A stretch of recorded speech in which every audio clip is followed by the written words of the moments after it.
अस्सलामुअलैकुम वरहमतुल्लाहि वबरकातुहू। नहमदुहू व नुसल्ली अला रसूलिहिल करीम। अम्मा बाद फ़ाऊज़ु बिल्लाहि मिनश शैतानिर रजीम। बिस्मिल्लाहिर रहमानिर रहीम। रब्बिश्रह ली सदरी व यस्सिर ली अमरी वहलुल उक़दतम मिन लिसानी यफ़क़हू क़ौली। अल्लाह सुब्हानहू व तआला का रंग इस सिलसिले की आज 10वीं नशिस्त है और आज हम बात करेंगे तौबा के रंग पर। तौबा कितना कीमती रवैया है, कितनी बड़ी दौलत है,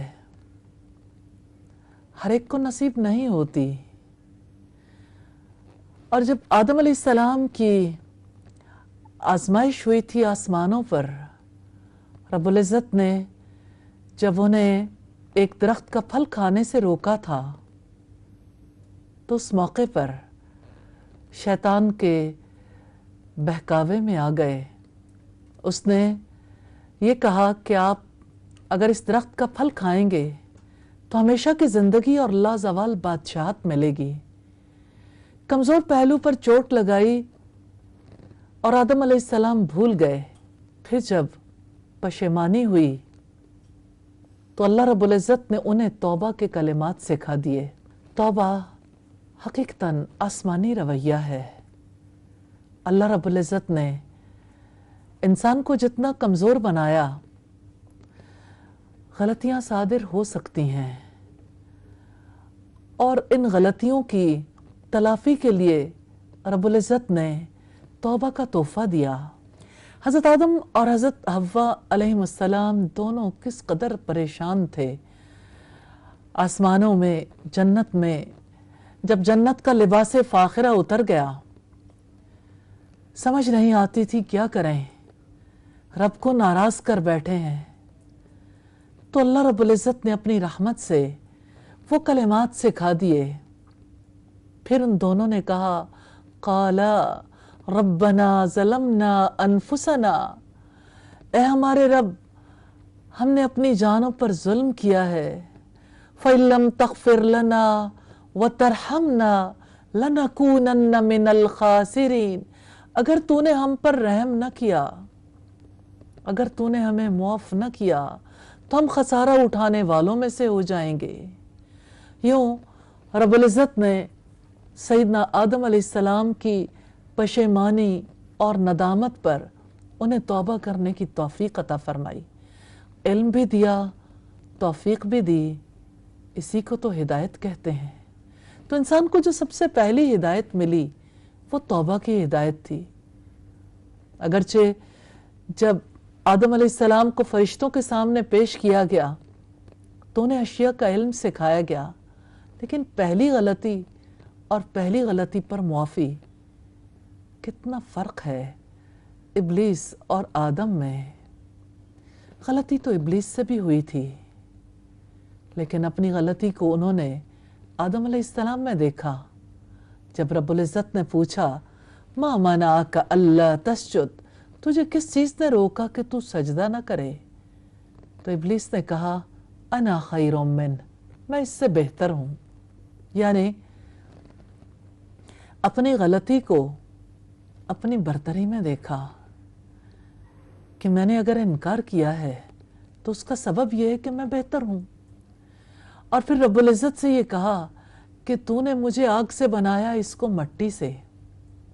यानी अल्लाह ताला के हुक्म को एक तरफ कर दिया और हुक्म से इनकार करने का रास्ता कहाँ तलाश किया? जाके अपनी और आदम अलैहिस्सलाम की पैदाइश के मादे में, कि मैं मिट्टी से नहीं बना, आग से बना हूं, इसलिए अफजल हूं। तो क्या पैदाइश की वजह से, पैदाइश के मादे की वजह से कोई अल्लाह के हुक्म से इनकार कर सकता है? इब्लीस ने जो रवैया वहाँ इख्तियार किया वो तकब्बुर का था, हसद, घमंड और गुरूर का रवैया था। और दुनिया में अगर देखें तो जब आदम के बच्चों से गलती होती है तो यही दो रवैये सामने आते हैं, या तो इब्लीस जैसा तकब्बुर अपनी गलती पर अकड़ जाने वाले के अंदर, या आदम अलैहिस्सलाम की तरह नदामत और पशेमानी। नबी सल्लल्लाहु अलैहि वसल्लम ने फरमाया, अन्नदमु तौबा, नदामत ही तो तौबा है। खुश नसीब हैं वो लोग जिन्हें तौबा के आंसू बहाने का मौका मिल जाता है, जिन्हें अपनी गलतियों से पलटने का मौका मिल जाता है। तौबा का दरवाज़ा तो रब्बुल इज़्ज़त ने सबके लिए खोल के रखा है। हम तौबा को देखना चाहें तो हज़रत मूसा अलैहिस्सलाम की ज़िंदगी में एक ऐसा वाक़या हुआ जो कॉन्शियसली नहीं हुआ, लेकिन हज़रत मूसा अलैहिस्सलाम लोगों के लिए बहुत ज़्यादा नफ़ामंद थे, हमदर्द थे, एक दूसरे के काम आते थे। हज़रत मूसा अलैहिस्सलाम को जब एक शख्स ने पुकारा कि मुझ पर एक क़िब्ती ज़्यादती कर रहा है, तो हज़रत मूसा ने उसका साथ देने के लिए रोकने की कोशिश की, लेकिन क़िब्ती बास नहीं आया तो एक घौंसा मारा। घौंसा मारने का मतलब तो ये था कि वो बाज आ जाए, लेकिन घौंसे से वो हलाक हो गया। और फिर सरदारों में कत्ल के मशवरे होने लगे कि मूसा अलैहिस्सलाम ने जब कत्ल किया है तो उसके बदले में उन्हें कत्ल होना चाहिए। मूसा अलैहिस्सलाम ने मदियन का सफ़र किया अल्लाह ताला के हुक्म से, लेकिन सफ़र से पहले मुआफ़ी मांगी। हकीकत यह है कि मुआफ़ी के मामले को पोस्टपोन नहीं करना चाहिए। सैयदना मूसा अलैहिस्सलाम की तरह उन्होंने अपने रब से वादा किया था, क़ाला रब्बी इन्नी ज़लमतु नफ़्सी फ़ग़फ़िर ली। उन्होंने कहा है मेरे रब, मैंने अपनी जान पर जुल्म किया, आप मुझे मुआफ़ फरमा दीजिए। ये सूरह अल-क़सस की आयत नंबर 16 है। फिर अपने रब से वादा किया था, बहुत ही इंपॉर्टेंट बात है, सूरह अल-क़सस की आयत नंबर 17 में है, फ़लन अकून ज़हीरन लिल मुजरिमीन, मैं मुजरिमों का मददगार कभी नहीं बनूंगा। अज़्म है, इरादा है, जो गलती हुई कभी रिपीट नहीं करूंगा। तो हज़रत मूसा अलैहिस्सलाम की दुआ कि जुर्म तो मुझसे हो गया, मैं अब दोबारा कभी उनकी मदद नहीं करूंगा, क्योंकि हज़रत मूसा अलैहिस्सलाम की कत्ल करने की नीयत नहीं थी। वो तो सिर्फ एक मजलूम शख्स को बचाना चाहते थे, लेकिन मूसा अलैहिस्सलाम की कुव्वत के आगे वो शख्स ठहर नहीं सका। तो हज़रत मूसा अलैहिस्सलाम ने अपने रब से तौबा कर ली।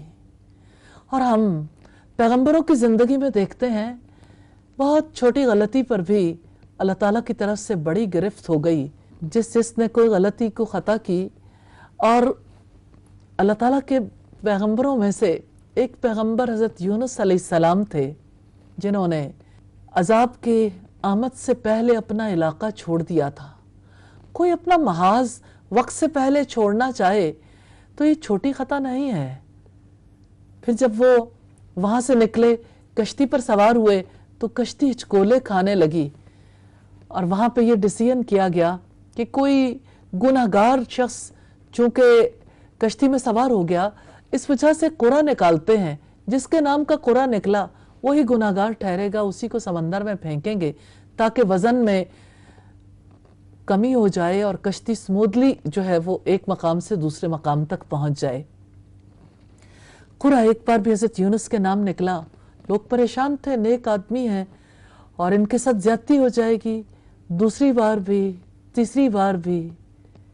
और उनके यहाँ ये मारूफ था कि जब कभी कोई गुलाम अपने मालिक से भाग कर आता है तो इस तरह के हालात पैदा हो जाते हैं। और हज़रत यूनुस अलैहिस्सलाम ने जान लिया कि इस वक्त अल्लाह ताला की तकदीर है और मेरे लिए फ़ैसला हो चुका, लिहाजा उन्होंने लोगों से कहा कि मुझे समंदर में फेंक दीजिए, और उन्होंने उन्हें समंदर में फेंक दिया। एक मछली भी नॉमिनेटेड थी, वो मछली आई और उसने यूनुस अलैहिस्सलाम को निगल लिया। समंदर का अंधेरा, मछली के पेट का अंधेरा। हज़रत यूनुस अलैहिस्सलाम ने इतनी तारीकी में अपने रब को पुकारा, لا الہ الا انت سبحانکا، تیری ذات پاک ہے، تیرے سوا کوئی معبود نہیں، انی کنت من الظالمین، یقیناً میں ظالموں میں سے ہوں۔ یہ سورہ الانبیاء کی آیت نمبر 87 ہے، مقبول دعاؤں میں سے ہے۔ حضرت یونس علیہ السلام کو اسی کی وجہ سے اللہ رب العزت کی جانب سے معاف کر دیا گیا۔ توبہ کی بات کو جاری رکھیں گے ایک چھوٹی سی بریک کے بعد۔